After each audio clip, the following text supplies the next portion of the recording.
Bonjour, pour cette vidéo sélection de Noël, j'ai cherché une photo du Père Noël et de Rudolph, son reine le plus connu. Malheureusement, j'ai pas trouvé. Alors du coup, j'ai fait avec ce que j'avais. J'ai mis Jean-Paul Belmondo avec un guépard. Je trouve que c'est ce qui se rapproche le plus. Bon, en plus, quel charisme, quel homme, quelle image, incroyable, incroyable. Quelle virilité, c'est surtout ça. À défaut de Père Noël, bah, vous vous contenterez de moi. Je vais vous donner une petite sélection de comics à offrir et à mettre sous le sapin cette année. Alors, je vous avais déjà fait une sélection l'année dernière des comics à mettre sous le sapin. Cette sélection est toujours valable, mine de rien, parce que ce sont des comics qui sont encore disponibles et que je suis toujours de bons conseils. Pas du tout. Donc voilà, alors c'est ma sélection. Évidemment, vous allez vous y retrouver ou pas. Si vous avez évidemment d'autres sélections à proposer, n'hésitez pas, on en parle dans les commentaires. Et d'ailleurs, les gens qui regardent cette vidéo parce qu'ils cherchent une idée, vous pouvez aussi regarder dans les commentaires. Il y a de très nombreuses personnes de très bon goût qui pourront vous donner d'autres conseils pour faire plaisir à un lecteur de comics à Noël. Alors, trois catégories, un top 5 comme l'année dernière, un top 5 plus ou moins. Alors, il n'y a pas vraiment de rangement, hein. Il y a pas, le cinquième, il n'est pas pire que le premier, hein. Juste une section de 5 titres en indépendant, et chez les Big Two, donc chez Marvel, et chez DC Comics, distribué en France à la fois par Panini et par Urban Comics. On va commencer par les indépendants. On va commencer par le gros coup de cœur que j'ai eu récemment. Hop, je vais les mettre comme ça, sinon je ne vais pas m'en sortir. Que j'ai eu récemment et que je recommande donc fortement. Pour l'instant, un seul volume de sortie, c'est chez Delcourt, ça s'appelle Ultra Mega. Alors c'est violent, c'est pas à mettre entre toutes les mains. Il y a vraiment du sang et de la barbaque, hein. Mais il y a une vraie critique de la société et un peu une critique du Covid aussi, machin, de façon comment ça aurait pu être traité dans ce futur dystopique avec des sortes d'Ultraman géants contre des kaiju géants. Euh, le premier chapitre, qui est assez long, pose les bases, et dès le deuxième chapitre, tout change. Le statu quo a complètement changé, on part dans une autre direction, mais ça reste toujours aussi cool. C'est badass, c'est hyper bien dessiné. Il y a vraiment des pages qui sont incroyables, les monstres sont hyper cool. Enfin, vraiment, ça c'est mon gros coup de cœur de cette fin d'année. C'est chez Delcourt Ultra Mega, je vous le recommande fortement. Je vous l'ai dit, pour l'instant, un seul volume. Il y aura un volume 2 à venir en 2023. Donc ça c'était une série à suivre, une série, un one shot cette fois, donc on dit un one shot en français. Je préfère dire un récit complet moi personnellement, parce que one shot aux États-Unis c'est quand c'est un chapitre, c'est un récit en un chapitre.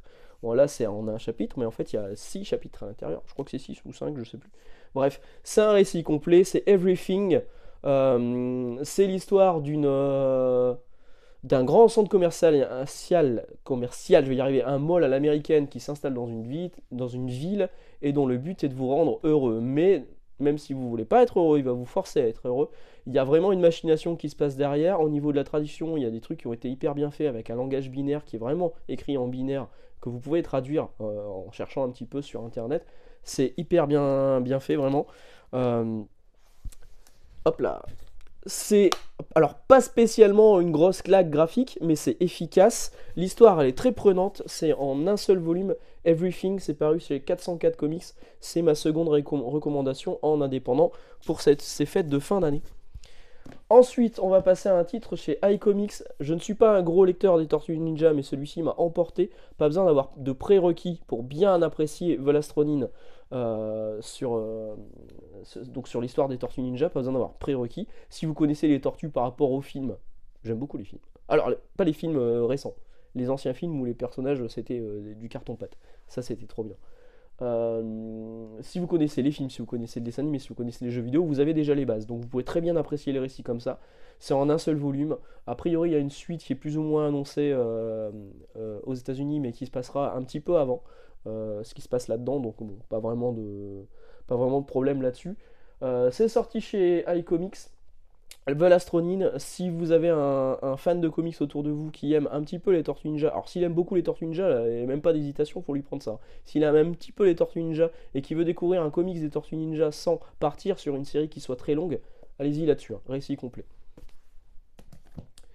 Dernière recommandation, alors là c'est chez un plus petit éditeur, et là on va parler aux nostalgiques comme moi, aux gens qui ont connu Semic, qui ont connu Lug, enfin là c'était plus Semic en l'occurrence, qui ont connu Image Comics il y a 30 ans, avec Cyberforce. Alors c'est pas celui que je vous présente là, ça c'est le commémorative édition des 30 ans, mais Cyberforce vient de ressortir en français aux éditions Réflexion, un format un peu plus petit que celui-ci. Le premier tome est sorti, c'est la première mini-série introductive de Cyberforce, dessinée de main de maître par Marc Silvestri. Le second numéro sort en janvier, et ce sera le début de la série régulière, où alors là, Marc Silvestri atteint des sommets de son art. Donc c'est un peu les X-Men, mais mélangé avec des cyborgs. Si vous connaissez les X-Men, c'est un peu les X-Men mélangés avec les Rivers. Comme Scott Rivers, non pas du tout. Et c'est hyper bien. Voilà, c'est hyper bien. Dans le deuxième tome donc, qui sort en janvier, il y aura en plus le crossover avec Wildcats, donc un régal.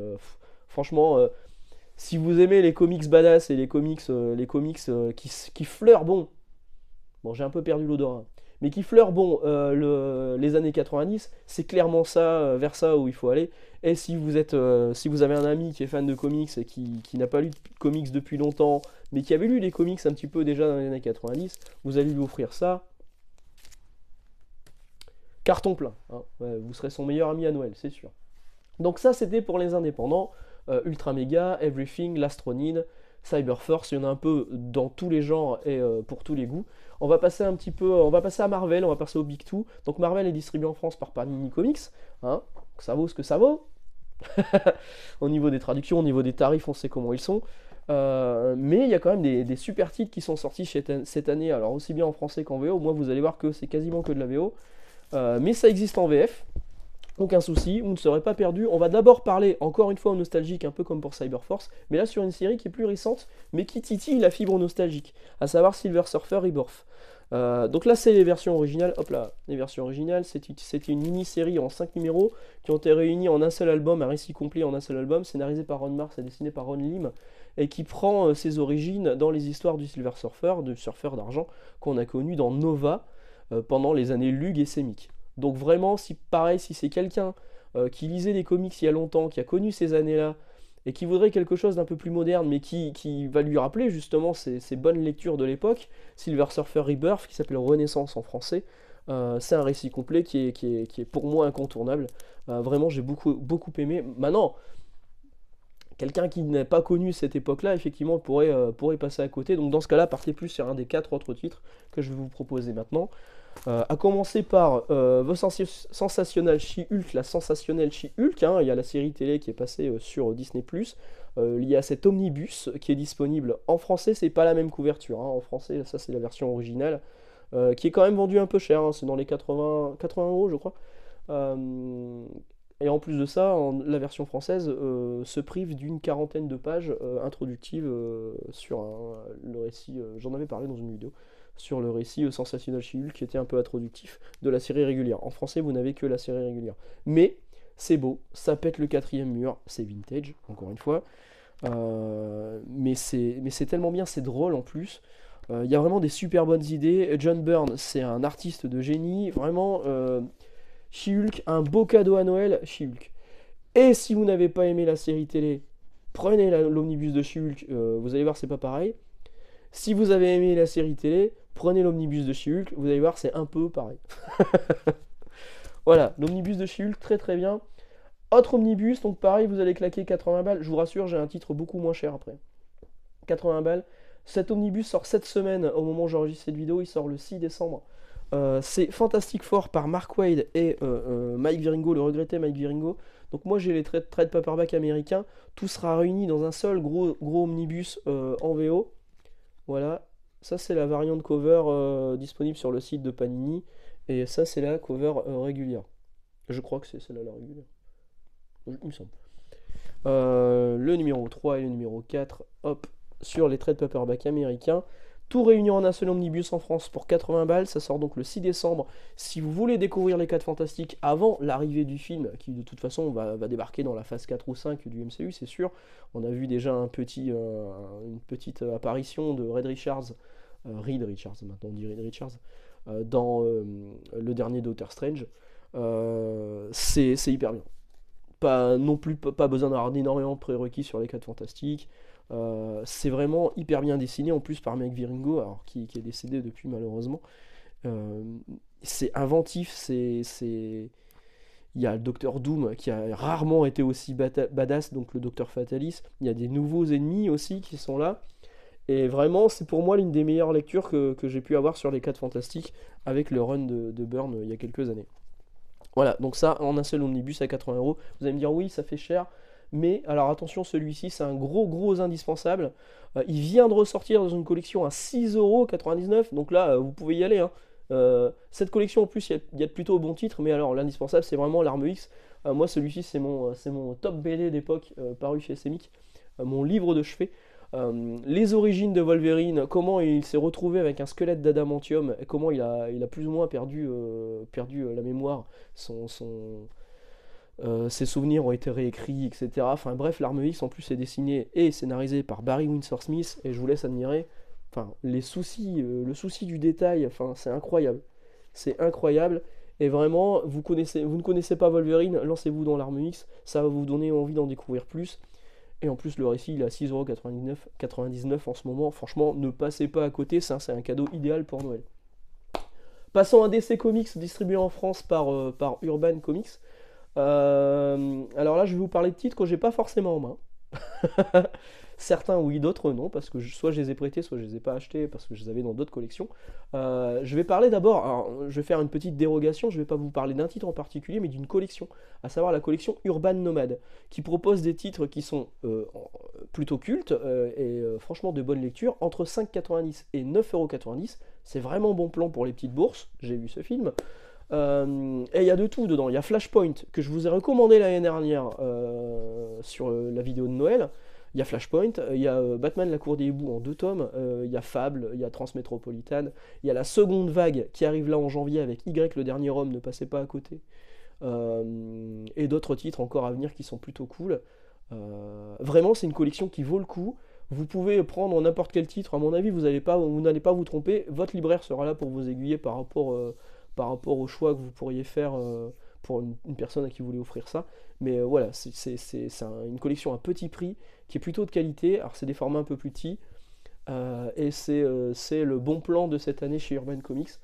Là je vais vous parler d'un titre par contre que j'ai pas entre les mains parce que je l'ai prêté à mon frangin.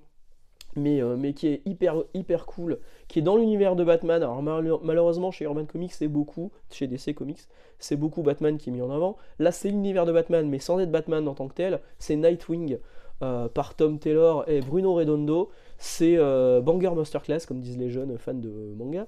C'est hyper bien. C'est hyper bien. Le tome 2, le chapitre introductif du tome 2, c'est un long plan séquence. Enfin, Bruno Redondo, il a fait un travail incroyable dedans.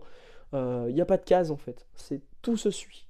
C'est hyper bien fait. J'ai juste envie d'avoir un poster géant de toute cette fresque dans mon atelier parce que c'est vraiment trop classe. C'est inventif. Ça part du postulat de base que Alfred n'étant plus là. Attention, léger spoil. C'est Nightwing qui a hérité de sa fortune et donc il va utiliser cette fortune pour faire le bien dans Bloodhaven. Il n'est pas à Gotham City, il est à Bloodhaven pour faire le bien dans Bloodhaven avec cet argent.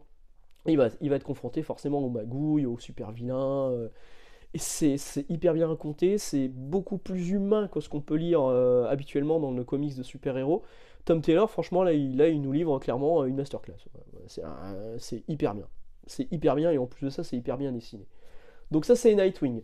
Autre titre que je vous recommande, ça j'en ai parlé récemment, ça vient de sortir, c'est Batman Catwoman, un récit complet. Donc Nightwing c'est une série en cours, pour l'instant il y a 2 tomes de sortie. Batman Catwoman c'est un récit complet, pas besoin d'avoir lu tout ce qu'avait fait Tom King avant sur le personnage de Batman. On peut le prendre vraiment tel quel. C'est un peu ce qu'on pourrait appeler un what if dans l'univers Marvel. C'est et si Batman et Catwoman finissaient vraiment leur vie ensemble, se marier vraiment, parce que dans Batman, le Batman, je sais plus comment ça s'appelait, Batman Rebirth, non je sais plus, c'est pas Infinite, ouais, c'est Rebirth. Dans Batman Rebirth, il y a eu un mariage loupé, et ben là c'est la suite du mariage loupé, mais qui ne sera pas pris en compte je pense, hein, on en a discuté avec mon pote récemment. À mon avis, ce ne sera pas pris en compte dans la continuité, je pense pas. C'est pour ça qu'il est dans le DC Black Label, c'est un récit hors continuité.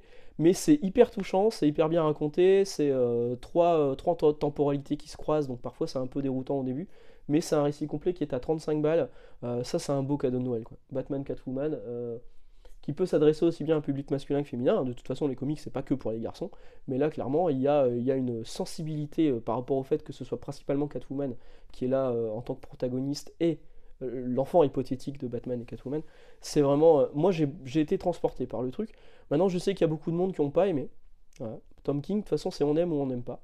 Moi, je l'ai trouvé vraiment très bien et je vous le recommanderai pour ces fêtes de fin d'année, Batman Catwoman. Ensuite, on va parler un petit peu de Batman encore. Oui, je suis désolé. On va pas parler de la série régulière actuelle que je trouve pas non plus complètement exceptionnelle, mais plutôt de Batman Détective. Alors là, c'est le tome 3. C'est le troisième tome sorti. Il y a eu le tome 1 et le tome 2 avant, logiquement, vous m'avez compris. Euh, on est sur le côté plus détective, comme son nom l'indique, de Batman, moins super-héros. Et c'est hyper bien raconté. Donc c'est Mariko Tamaki qui est au scénario. Elle fait vraiment un travail de recherche pour qu'on retrouve complètement le côté un peu Sherlock Holmes de Bruce Wayne Batman. Attention spoil. C'est dessiné par Dan Mora, puis par Ivan Reis. Franchement au dessin on perd rien. C'est vraiment très très bien. C'est très très beau et encore une fois, c'est pour moi l'un des meilleurs titres Batman qui sort actuellement, meilleur que le Batman Infinite actuel, Batman Detective. Voilà. Le dernier titre que je vais vous recommander, pareil, je ne l'ai pas là, entre les mains. C'est pas du Batman, je vous rassure. C'est toujours du Tom Taylor, comme sur Nightwing. C'est Superman Son of Kal-El. Alors, c'est Superman, mais pas vraiment Superman. C'est l'histoire de son fils, donc le fils de Kal-El, euh, qui donc reprend le flambeau. Son père étant parti en mission dans l'espace, il reprend le flambeau pour être le Superman sur Terre. Et ça se croise avec Nightwing, parce que le scénariste est le même. On retrouve parfois aussi un petit peu des personnages qu'on avait connus dans la Suicide Squad, de Tom Taylor également. Et c'est hyper bien parce que c'est très touchant. Alors, on va crier au wok parce que un tel a les cheveux roses, parce que Superman embrasse un garçon. Alors, bon, embrasse un garçon, c'est son fils, il fait ce qu'il veut, il est en pleine découverte, et ça n'enlève rien à la qualité du récit. C'est encore une fois très bien écrit. Tom Taylor écrit vraiment très bien les personnages, les dialogues sont vraiment très bons. Tom Taylor, je pense que des gens vont me dire, mais t'es complètement taré. C'est un peu le Brian Michael Bendis qu'on avait connu sur New Avengers. Mais maintenant. Voilà. Voilà, bah, je m'arrête là, moi, pour ma sélection de Noël. Dites-moi ce que vous avez retenu sur la sélection. Dites-moi si je dis un peu n'importe quoi, ça peut arriver. Je vous souhaite une d'excellentes journées, d'excellentes lectures, d'excellentes fêtes de fin d'année, évidemment. Et nous, on se retrouve très bientôt. Ciao.